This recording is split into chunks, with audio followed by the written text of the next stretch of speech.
Welcome to episode 2 of the Locked On podcast. Same cast as last time. We've got myself, Kyle, Sean, Tim from the MP1st team, and we've got a nice episode for you. So it was a very PlayStation-centric episode last week, and this week we've got a lot of Xbox news to talk about, so let's just jump right into it. Yes, we do. Obviously, the biggest thing that I'm sure most of you have heard of is Microsoft dropped an absolute bombshell. And they bought Bethesda, Zenimax Corp, to be precise. And it was a 7.5 billion acquisition. And for me, obviously, the big thing is what they get from it. So we'll go to Sean first. Sean, what was your kind of initial reaction to this buyout?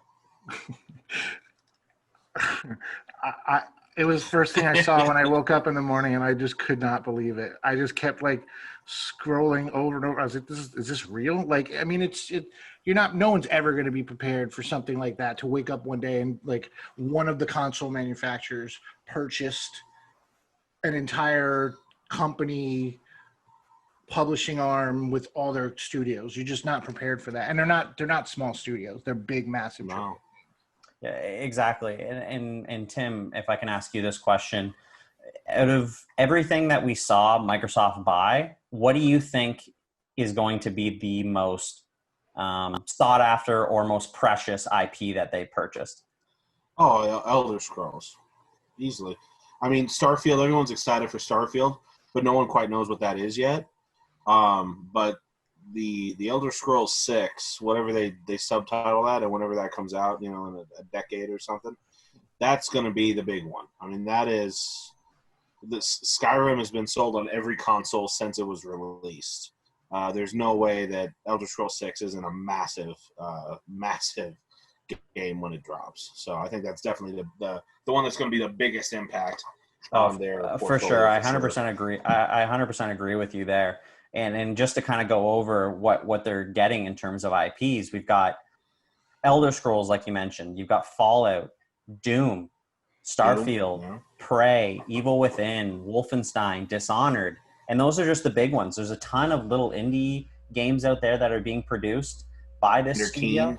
And Sean, I guess my question to you would be, what do you want Xbox to do? Do you want them to take a page out of Sony's book and say, you know what, these are ours. We bought them. We're going to put them on Xbox and PC only. Or do you think it's a smarter move for them to still go multi-platform with a lot of these big franchises? Just real quick, I'm not even sure Elder Scrolls 6 is going to come out this generation. That's number one. Yeah. I think that's going to, I just can't fathom it. But number two, it's hard because I really wouldn't want Sony to do the same thing either. It's one thing to sit there and buy Insomniac, who Sony had a long-term exclusive relationship with. And then to do the Spider-Man thing, it kind of makes sense because they own the right to the movie, so there's some synergy there. They had something to work with. I get it. It's one character. I don't think they should keep Elder Scrolls, which sold over 20 million copies across a multitude of platforms, off of other platforms. And I don't think so. Wouldn't want Sony to do it. I don't want Microsoft to do it. I think business-wise, the best thing to do is to release it on other platforms because they have the competitive edge of being you can either pay $70 to get it on PlayStation, or you can play it day and date with your Game Pass subscription for $15. There's already the competitive edge that will entice a lot of people. But I don't think they should. It's $7.5 billion is a lot of money to make back just from putting your game on a subscription service. And that is such a big thing. They need to make the money back. And you kind of brought up Game Pass there.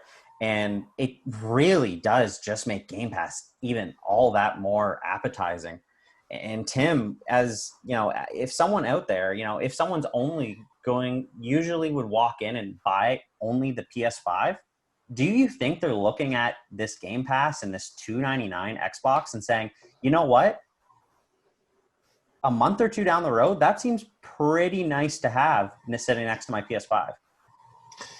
Yeah, I mean, I think we're going to have a lot more people doing both platforms this generation than previously, and not right away, obviously, just because the price. I mean, spending $1,000 on video games right now is going to be a tough call for most people. But I definitely think long term, you're going to be seeing a lot more multi-platform people because of the access of Game Pass.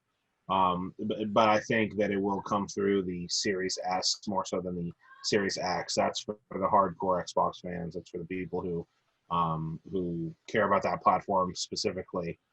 And you're going to see a lot of Sony people that get the Series S for access to the Game Pass stuff.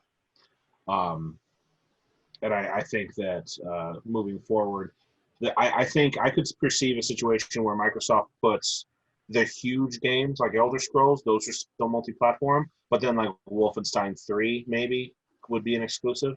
Games that have a more like very dedicated but a smaller following, like a fan base rather than just everyone plays it. I think I could see going exclusive, but then with the Elder Scrolls 6 and those types of games going multi-platform, just as an economic decision, they got to maximize their profits off of those bigger expenses. For sure. And I do agree with you there. I think we are going to see some of the games go to PC and Xbox only, just because it does make sense. Like, to the point, to me, obviously they want to make back that money with those big franchises like an Elder Scrolls, but they would be silly to not use some of these tentpole, maybe AA games, single A games, to say, hey, this is only on Xbox if you want to play it on console, or you can get it on PC. That's a real nice touch to have to go along with Game Pass. And Sean, what do you think in terms of Game Pass? Everyone has kind of repeated the saying of Game Pass is the best value in gaming. But I think a lot of people kind of take that a little bit for granted. I genuinely think that this is going to be the Netflix for games for a long time coming. And I think Microsoft is really positioning themselves to be that software, play wherever you want type company, instead of you need to buy our console, you need to buy our games. That's how you play it. I mean, well, what's actually the question? Like, because for me, Game Pass is a thing that I sign up for when a game comes out that I want to play. Like, I'm not into having that every month, because I had it I had the 3-month. I used it for 2 games, because I personally don't care about indie games that much. Like, it has to be something really unique looking, like The Last Night that's coming to Xbox, or 12 Minutes that's coming to Xbox, like something like that. Those entice me, but these generic like little indie games and stuff like that, it just doesn't, like, even if it's critically acclaimed, my brain, I've been gaming since the Atari 2600. I can't look at another game that's just pixel art anymore. I can't. Like, I played those games 25 years ago. So I want things that look interesting and new. So Game Pass isn't something that I'll always sign up for. However, I do plan on having an Xbox at some point. I'm not getting it at launch, and I am going to use it for a Game Pass machine once they bolster and start putting out more of those AAA experiences, like the Fables, the Avowed, whatever Bethesda has, all that stuff. That's when me personally, am going to find that and be like on board with it being the best value in gaming. Objectively, yes, $15, hundreds of games. Objectively, yes, but for me personally, the value is when they put the games in that I want to play. For sure. And I think that on top of everything that's happened, obviously last week, if people haven't heard, Microsoft also announced that the EA Play program is going to be on Game Pass as well, which also adds, another 50 to 75 games, which is great. But Tim, do you feel this is a good strategy for them? Do you think it's going to work essentially heading in? Do you think there's going to be enough people that say, Game Pass is too good of a deal to pass up, I'm going to go buy a Microsoft console? Or do you think it's going to be, I'm just going to buy it on PlayStation? Because as we all know, like gamers, even looking back into 2013 when this whole DRM thing came out from Microsoft and everyone hated it, it really showed that gamers don't like a lot of change when it comes to hardware. Obviously now it's funny because if you go forward 7 years in 2020, online is pretty much required for almost every game. Do you feel Microsoft is doing the right thing here, Tim? I mean, I think from a business perspective, I think it's kind of obvious that this is definitely a smart move. Now, whether or not it pans out for them is, I guess, different, right? Um, I think until I've been kind of weary as to what Microsoft's future looked like until this acquisition. I think that until now, they haven't had as compelling of an argument for why you ought to buy their platform as Sony had. Um, Game Pass is great, but like Sean said, I am also very tired of everything being pixel art in indie games, especially because they go for NES pixel art rather than Game Boy Advance pixel art, which was gorgeous. Why is it all still huge blocks instead of really detailed small blocks? Whatever the case may be on that end. For me, Game Pass has always kind of functioned like Blockbuster used to, where I'd comb the shelves and like, oh, this is $2. This is something I would never pay a full price for to see at the theater, but I'll take this home and watch it tonight. That's kind of how Game Pass has worked. I would never pay full price for this game, but I'll give it a run, right? And if I don't like it, I delete it. I'm out of the woods, right? As for if it's going to work, that I guess that depends on if players go for it. If they can navigate the exclusives, and now that they own probably the fourth or fifth biggest publisher in the industry, right? How are they going to navigate the exclusives end of it? Because I think the more games they make exclusive, the better the reason to buy their platform is, but they may lose the hearts and minds argument. So I think that right now it's ultimately down to the marketing. I think it's a totally compelling. I think the situation to buy an Xbox is totally compelling right now, but I think they're going to have to be very careful how they manage their PR going forward to see if this actually works out for them. Yeah, I 100% agree with you. Sean, what's your thoughts on this? Well, I was just going to say back to I got to reiterate this because this was really something that I was very vehement about back in 2013. The change wasn't the issue with the Xbox One. It was the restrictions and the limitations that they were putting on people who buy physical media without explaining any of the benefits. And the benefits were not, there was no benefit. It was only benefiting publishers. And that's where the problem is. I don't think Game Pass isn't the same in terms of change, because you can see the benefits. The benefits are there. Their benefits are there, like you said, the $15 price and this library of games. That's very easy to understand benefits. And you might not own the games, but you're only paying $15.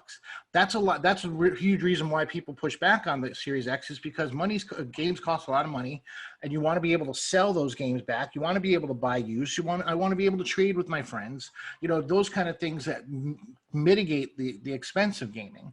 And so the benefits are very clear for Game Pass. And I think with this acquisition, like you said, Tim, that really, really cemented it as oh shit. Now they mean business. However, unfortunately, we don't know when Starfield's coming out. Like I said, Skyrim's not come. I doubt Skyrim's coming out this generation at all. And if it does, it's going to be a swan song. I don't think Evil Within is going to 3 is going to happen. Those two games didn't sell that well.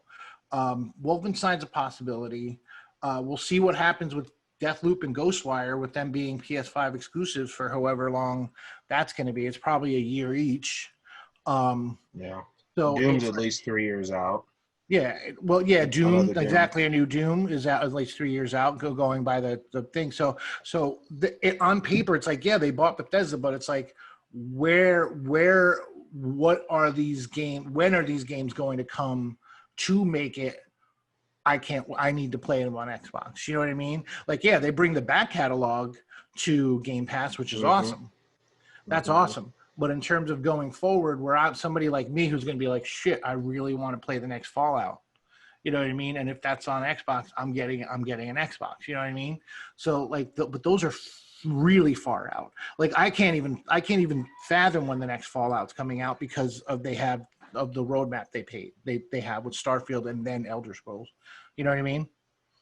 Yeah, no, for sure. It definitely is a small concern. Now, I guess my question, or my thought process behind Microsoft would be, let's start dumping some money in. Let's start continuing to, let's boost up these developers. Let's get more people in there, and let's finish up these games a little faster.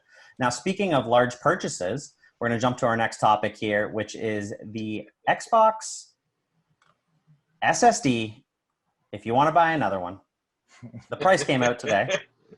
$219 US, $299 in Canada, which is where I'm from. What? Yeah. Okay. I'm sorry if I just peaked your mic. Holy shit. $299 in Canada. Obviously, Sean, you got some feelings on this. Now, I will say before we dive in that I have looked up the prices of these kind of same SSDs, and I think we can all agree SSDs are just plain expensive right now. They are, yes. They are expensive. And unfortunately, that's what people are going to have to pay if they want these higher quality. Like, PC people have known this forever. If you want to go higher quality, that means you're paying more. And I guess my whole thing is, people, yes, it's a bad headline for $299 for memory. We haven't heard of this in a very, very long time, I would say, since the Vita was when the last big memory card debacle happened. I obviously don't think that's I don't think it's going to kill the console, because both consoles are going to have this. The PS5 is going to have to deal with this as well. Whether they'll price it, as aggressively, or they'll try to mark it down, we've yet to see. But my whole thing is, a lot of people need to understand that you can still use an external regular hard drive. You cannot play games off of it, but you can take your games, put the save files, put the files on that hard drive, and if you want to play them, you can transfer it back over to the SSD internally. Does it take a little bit? Yes. Is it a lot faster than re-downloading every game? 100%. Sean, where do you stand on this SSD thing? Two things. Number one, Sony's not going to have any PlayStation branded SSDs. They already said they're going to have, once the manufacturers catch up with that speed, they're going to have ones that they recommend. Now, the difference is, because they're other brands and other third parties, they can competitively price, and the prices can come down sooner. You can't use the Microsoft Xbox memory card on anything else but an Xbox. So that's where that's where you brought up the Sony the Vita cards. That's the problem. It's not like it's a ubiquitous SSD, SD cards that you could use in everything, like you can in, I think the Switch has SD memory. Like, you can use SD. You know what I'm saying? So you can price shop, and you can get a good memory card. This is going to be just that card. So that's where I'm scared, because of the examples that Sony had sent with their cards for the Vita. So yes, Sony is going to have to deal with that. They are, but they're not going to be the ones setting the price. You know what I mean? They're the ones who can sit there and go, okay, these are the ones we recommend, and then those guys can all compete with each other for pricing. You know what I mean? So it's out of Sony's hands in that regard, even though I don't expect it to be cheap, but there also more room for them to drop prices after a year, where I don't see the memory card dropping price unless they are a sales failure, which means if they drop the price, they'll probably discontinue them. So we don't want that. My thing is that this thing makes buying a Series X utterly pointless. Because if you buy a Series X, unless you're that one, like, not one, but like that small percentage that has perfect internet and can stream every game, you're going to have to download those games to your hard drive.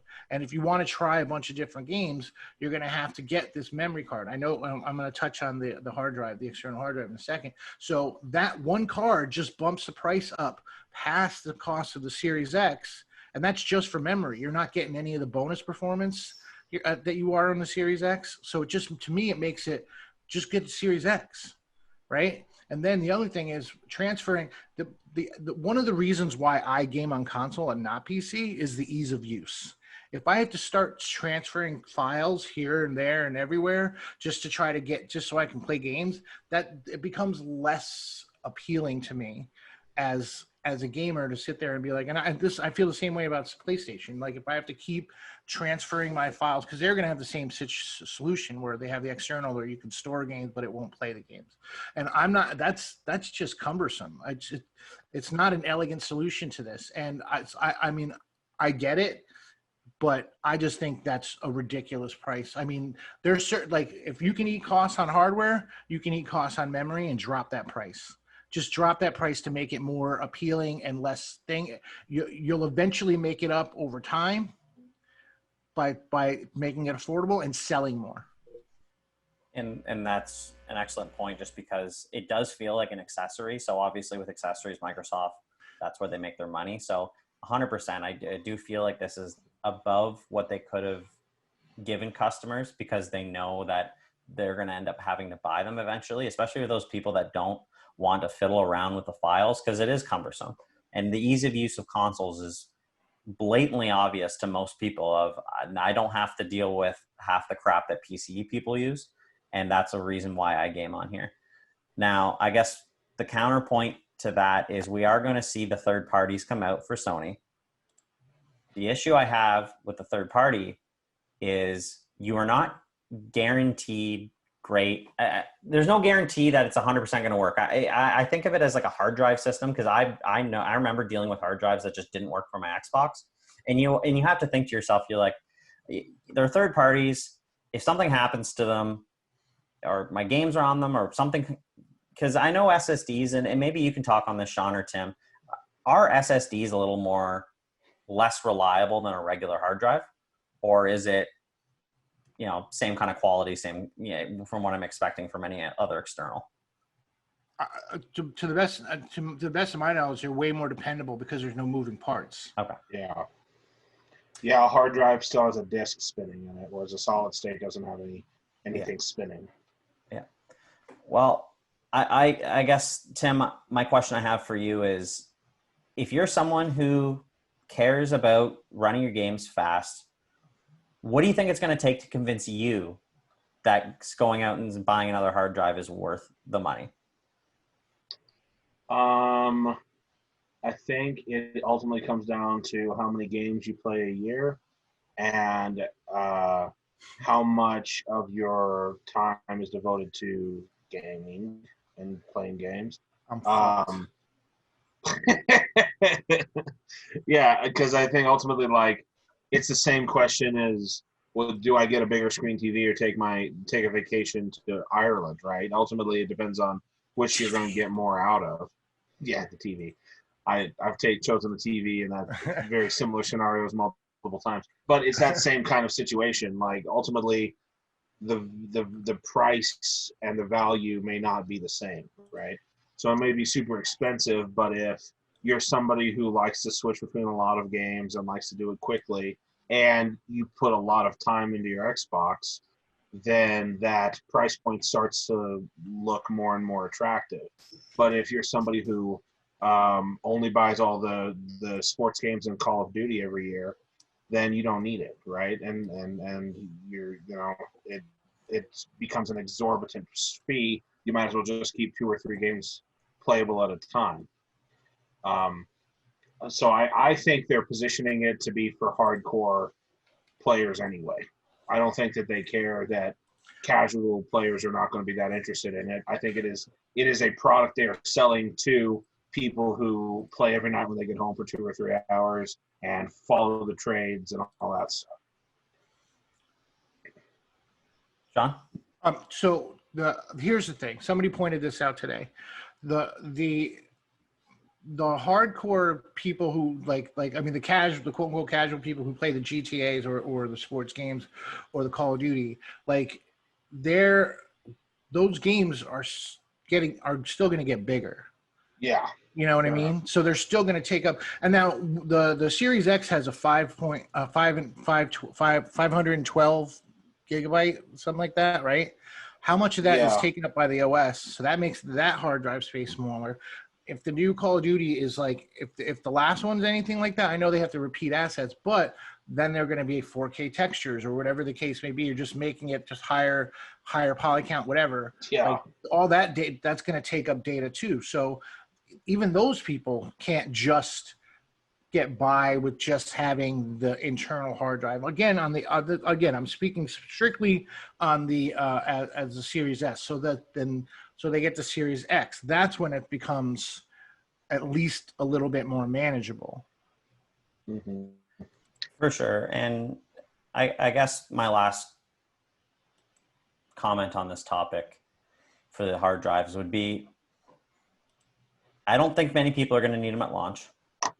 I think you're going to see, hopefully, the price come down within the year. And I think that's when you're going to see most people probably start picking them up, is within the year after the consoles come out. And you're hoping they go down in price because, man, especially here in Canada, like $299, that's almost half the cost of the console for your memory. So crazy. And that's going to be hard to, convince grandma or mom or dad Yeah. hey, I need to go get more space for my games. And Tim, you brought up a good point. What did you use? This your is bot definitely a mister money hardcore on? thing. Got a memory card. Yeah, this is definitely a hardcore thing. Yeah. Your regular casual who picks up their Call of Duties and Maddens every year, and that's all they play. They're just going to delete games. They don't care. Me personally, I'd like to have a ton of games just so when my buddy wants, or a couple of my buddies want to play a random game, I have it. I don't have to worry about downloading it. But okay, I think that is where we're going to end it on the Locked On podcast this week. Join us next week for episode number 3.